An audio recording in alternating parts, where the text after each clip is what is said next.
So we're on the Potomac River and we're looking at the history of the Potomac River incising into the rock of the Piedmont, trying to figure out when that happened and how it happened.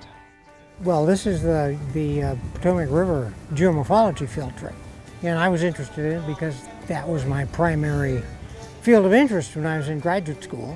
So I wanted to come back and see what my colleagues had learned about it since I went to school.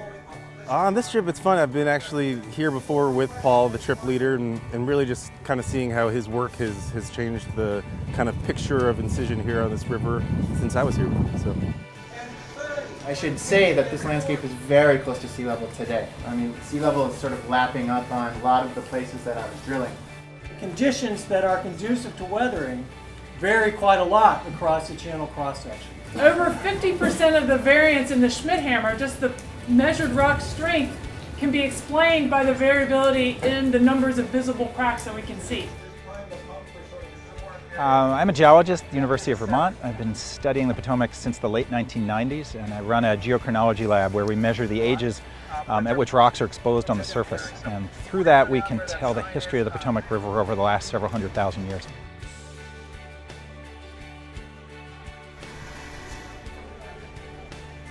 We think of the eastern United States as being this very old, passive margin that not much is happening on in terms of its surface processes in geomorphology, but in this trip it's showing that the erosion of Great Falls is in fact quite rapid, and we have a lot of geomorphic activity over very short time scales.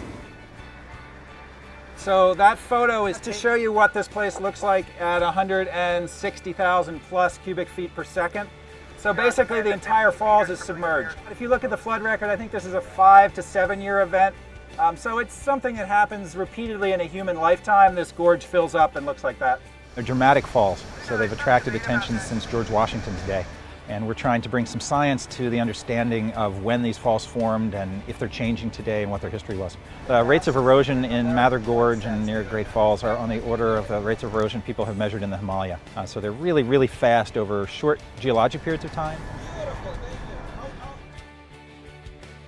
Grab some food, we'll be out for almost 2 hours. We'll be back here just before dark and then we'll go to dinner.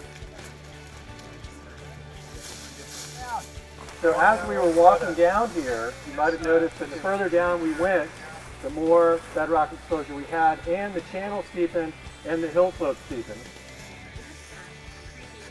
We learned all about the exposure history of different terraces and tried to figure out exactly how the river is incising into the landscape over time. You've all made it to the last stop of the trip. If you look up, you see Mather Gorge. If you could look down a couple kilometers, you would see Carter Rock where we had lunch. And we're right at that transition phase in here. Really broadening the horizon, showing them new landscapes. We have a number of people on this trip from the West who've actually never seen this kind of eastern geology and this kind of eastern landscape. So think about it as broadening people's horizons. It's just breathtakingly beautiful, and also nobody knows exactly how it formed, and that's one of the things that Paul's doing with his cosmogenic dating of terraces here. We have a set of measurements and we don't know how we got to those concentrations. And I think you then have to apply your best geologic insights and what you know of the place and basically take your best guess at that time, put the data out there, and who knows what, your students and my students are back here 50 years from now. Maybe they'll look at the same data with a completely different lens.